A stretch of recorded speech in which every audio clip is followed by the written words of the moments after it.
For this essay, I begin with a taxonomical description or distinction, I guess, which is not.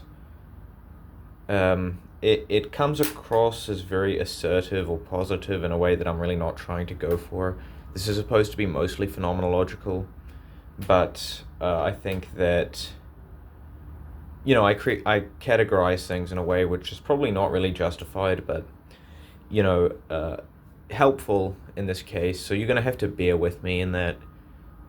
So as a preface before I begin, I talk about coordinative and performative communication.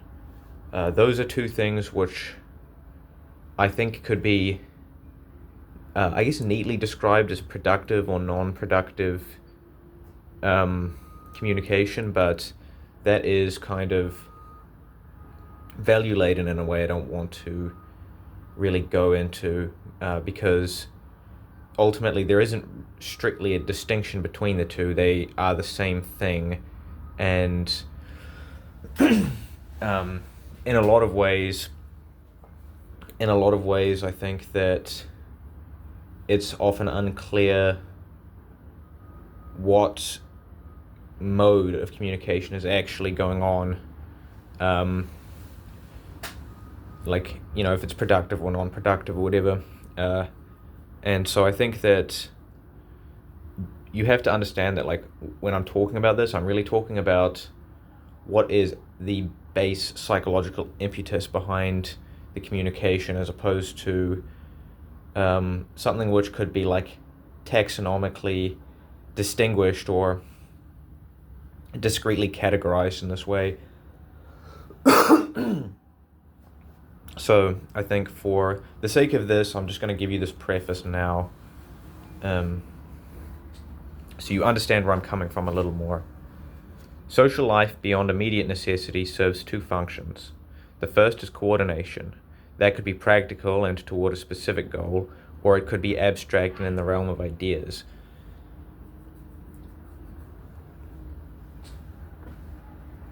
This has the effect of instilling in you the sensation of an external reference, a bridging out of the internal world, and granting some measure of the internal world via that of another's. And I think that, yes, all communication does alleviate loneliness, but the point here that I'm trying to make is that part of what loneliness is a sense of powerlessness, because loneliness gives you the impression that your actions have no meaning, because there's no one to bear the standard for the meaning of your actions. There's no one there to recognize them or acknowledge them. And so solipsism has this way of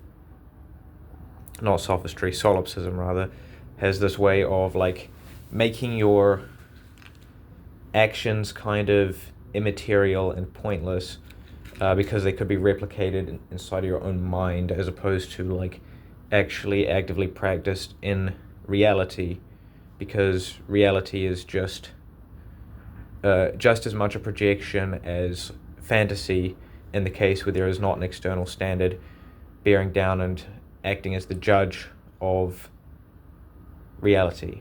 That's something external to yourself.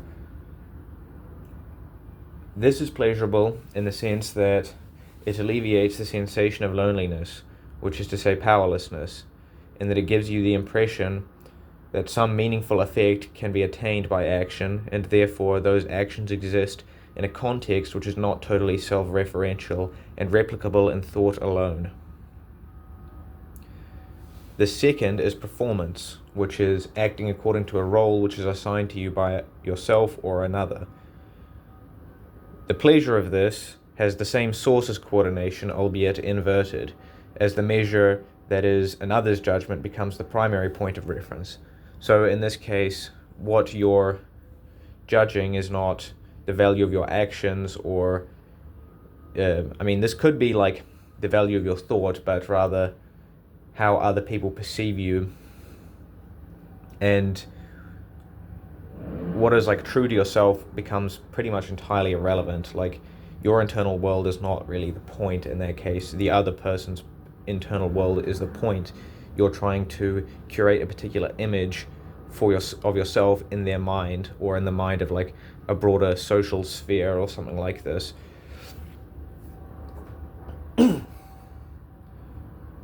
And this also, I think, this also alleviates loneliness for the same reason as coordination. You are still like having some aspect of reality verified for you by someone else, and so like solipsism is averted. And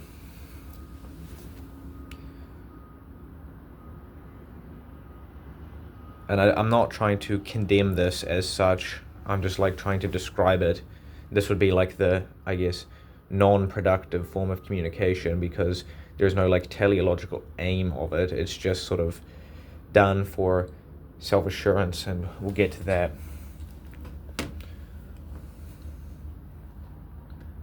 This is why performativity becomes more complex and restricted in more intelligent societies. A greater capacity to understand others comes along with a greater capacity to anticipate their judgment. And this would be the source of, like, I guess, in developed societies, using that word in a colloquial sense, I suppose, developed as in, like, the societies have very complex social standards which you're supposed to uphold, because they are societies comprised of intelligent individuals, and the societies I'm talking about here. I don't need to go into that.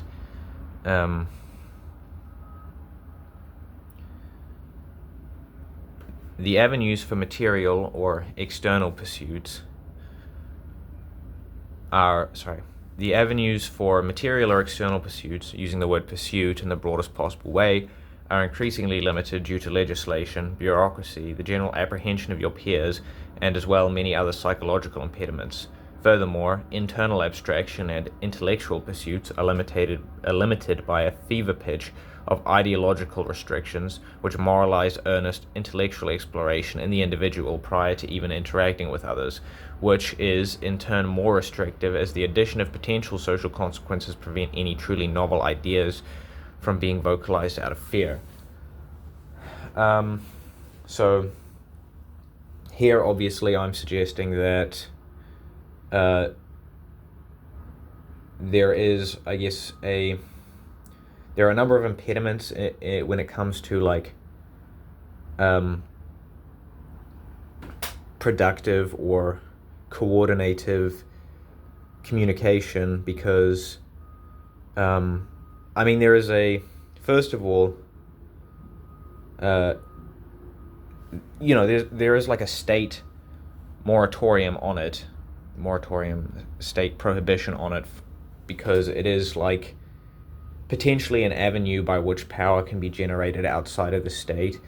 And so, like an individual or a group of people who are communicating or coordinating outside of the jurisdiction of the state is like, that is considered potentially harmful, and so that's like legislated out of existence by bureaucracy.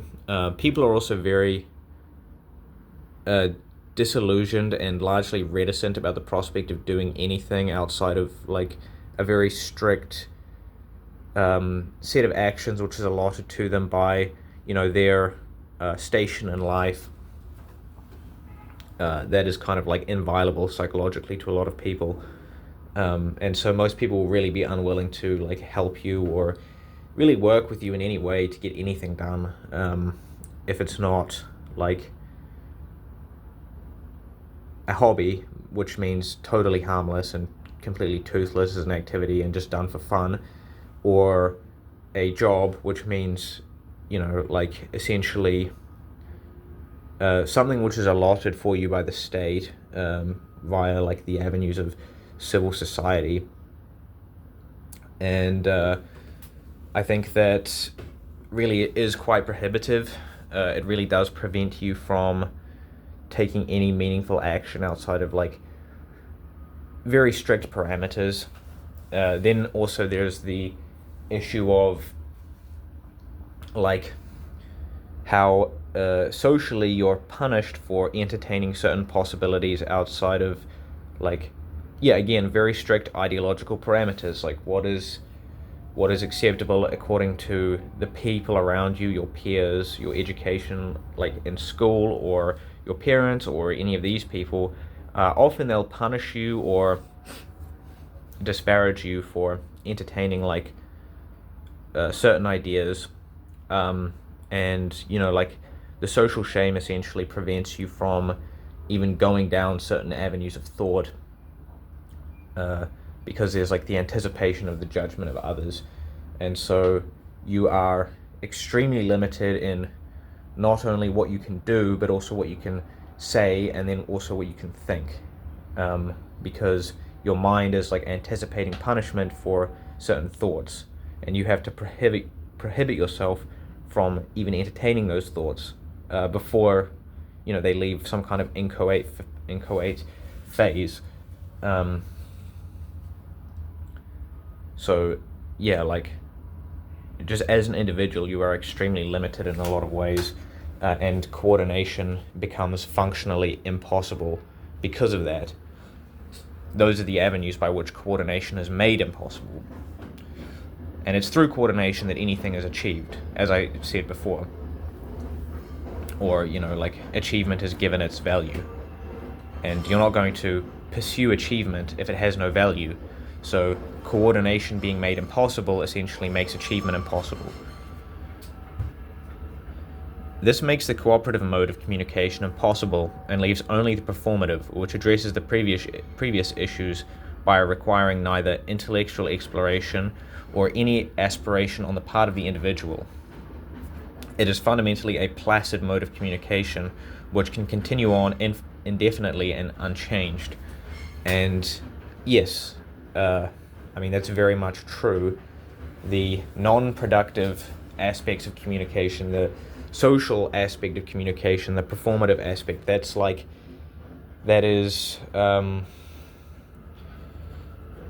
not like the coordinative aspect of communication, because it's fundamentally harmless and does not actually serve any teleological purpose beside like anchoring you or justifying yourself in your own station in life. That's all it does. That's the only function that it could possibly serve, because like function is factored out of it. That's the whole point. So you're really just left there essentially validating yourself over and over again via someone else, and your performance or whatever, judging yourself through the eyes of another person and justifying your station and your immobility and your dissatisfaction in life as well.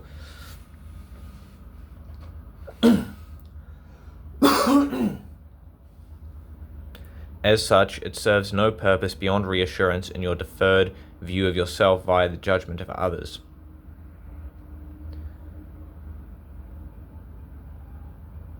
Oh yeah, and I should also say, every single aspect of, every single restriction on communication which applies to the coordinative aspect of communication does not apply to the performative aspect, because the performative aspect, it is essentially incorporating social stigma in order to justify itself, whether or not you want to be pro or anti whatever the social prescriptions are. That doesn't matter. You're still essentially operating on one side or the other, and your justification for yourself is dependent on that. And I think that's something about performativity which is different between those two modes of communication. That's the difference. Like the kind of punishment for the punishment for operating outside of like social conditioning is not an issue in performativity, because that's the point. It is the social acceptance that is the point, or the social rejection, I guess, which is often the case as well, but that's kind of a secondary thing. That would be like contrarianism or whatever. Not that, I have like any issue with contrarianism. I don't think that, I think there's like a lot of, I guess, validity to pursuing that intellectually, just because, it is revelatory in some ways. This reassurance is the primary currency in a society which pathologizes any attempt to take stock of personal satisfaction or correspondence between lived experience and stated values. This reassurance, that being the reassurance given to you by others in the performative mode of communication, this reassurance isn't equal between people either. People defer to others for their own reassurance, and those in particular they defer to are those who project the most self-assurance. And it is kind of like a currency in this way, like you essentially look to people who you think have self-assurance to give you assurance. It's very strange, but that's kind of how it works. I mean, you see this sort of like in the way that people treat normal people, people who are like insecure or unsure of themselves. The way they treat normal people, they seem to like defer to them very often for like what is and is not acceptable in terms of behavior.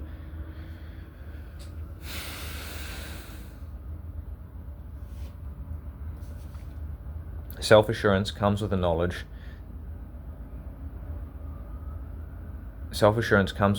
that you are operating at your station in life, which is to say, with satisfaction. And in a society where intelligent people are punished and forced to operate below their station, only stupid people are capable of possessing self-assurance.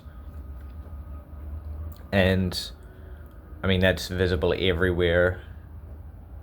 And I think it is kind of strange, but you can understand how this works. Like, you think, oh, this person is sure of himself, and so therefore I should defer to his judgment, which is stupid, because you're deferring to someone who is not capable of understanding your own circumstance to justify or understand yourself. It's very backwards, It's like a king asking a peasant, like, oh, how do I do my job? It's just like the stations in life are so far apart that one is not really going to have any real insight into how the other should live. And so like performativity, or like this performative form of communication between like those two parties, is completely useless. It serves absolutely no function at all. And well, actually it serves to inhibit intelligent people, because it convinces them that they're essentially wrong for being intelligent, that it's their intelligence. I mean, and they'll come up with some elaborate explanation of this, but it's that their intelligence is at fault for their own personal failures, and so they should probably try to make themselves less intelligent so that they can become more sure of themselves and live a more content and fulfilled life, which is something you see absolutely everywhere. But anyways, we'll continue.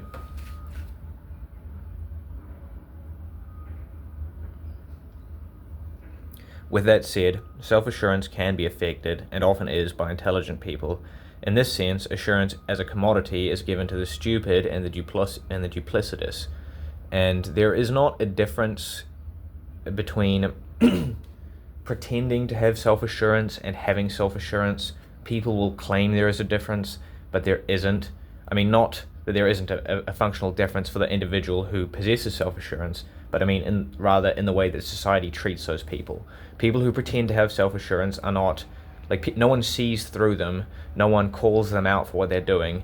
Everyone will just go along with it because that's the way politeness works. And also most people actually cannot see through this because they're, I mean, I don't know. Most people are just kind of, I think, too dumb to recognize this, that people are being duplicitous or lying about themselves or giving a false impression of themselves. Or they just assume that, oh, this is what everyone does. Everyone is a liar. Everyone is duplicitous, and that's just the way the world works. And you should just accept it and get over it, and etc., etc., etc. It never ever comes back to like, well, why don't we just like live life according to our instincts and, you know, follow our intuition, as opposed to deceiving ourselves and pretending like everything is fine when it isn't. That's the summation of all advice you'll ever get, is pretend that everything is fine when it isn't. And that's, I think, probably the reason why duplicitous people are never they're never called out on it, right? Like, it's just not something which makes sense to do, because they're doing exactly what you ask them to do. And politeness also dictates that, you know, you can't really disparage people or try to bring them down. Some people will actually take a lot of pleasure in this, though, and, well, I mean, that's kind of another subject, so I'm not going to go into that too much. But mostly the people who receive punishment are basically people who are, well, I don't know, just designated as losers. But I don't know. I don't want to get into all that right now. That's not the point here. Attempting to engage in cooperative communication with someone bereft of assurance, or who is pretending to have assurance, is pointless, because they desire assurance and will find you confronting. Talking to someone with assurance is also pointless, because they are stupid and won't understand you. Yeah, I think that's... Furthermore, as the quality of life declines, and the bar for meeting even the lowest stations in life rises higher and higher, fewer and fewer stupid people will have assurance, and true assurance will become uncommon. And, I mean, this is very true, right? You cannot, like, as a person who is below the age of 30 or so now, like, there aren't really any avenues for success, aside from being a liar, and pretending that you're someone you're not. There's no avenue for success at all, for honest people who essentially just want to work in accordance with, you know, what should be allotted to them by their intelligence and their gifts. So, you know, what do you see now? You just see basically everyone is like dejected and unsure of themselves, and then also much more willing to defer their self-assurance to people who can like pretend to have self-assurance. And so everything sort of lines up in this way, and you get a very like well, things get strange, I'll put it that way. And I think I get more into this in a little bit. When this becomes uncommon, public consensus dies. Common sense and normalcy will die, because the social order which brought about the construction of these things will have become untenable. And when I talk about public consensus or common sense or normalcy, I am being a little bit generous here, but what I'm describing is essentially the colloquial aspect of any kind of value system of a society. So that could be something like, you know, that could be just basically like the values as you might experience them at a day-to-day level. If you're like living in the mindset of a certain culture, that would be what common sense is. That's what public consensus is. And, you know, this is like, I guess, like the practice of the values of a society. This is like what it is. This is what it means in reality. So if this is lost, then the values themselves are called into question and essentially untenable, because, well, you know, no one cares about them or values them anymore, and like they essentially fall by the wayside.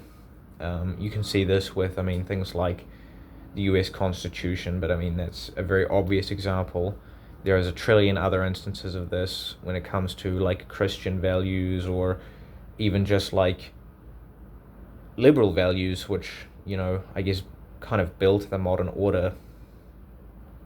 And things like, values of equality and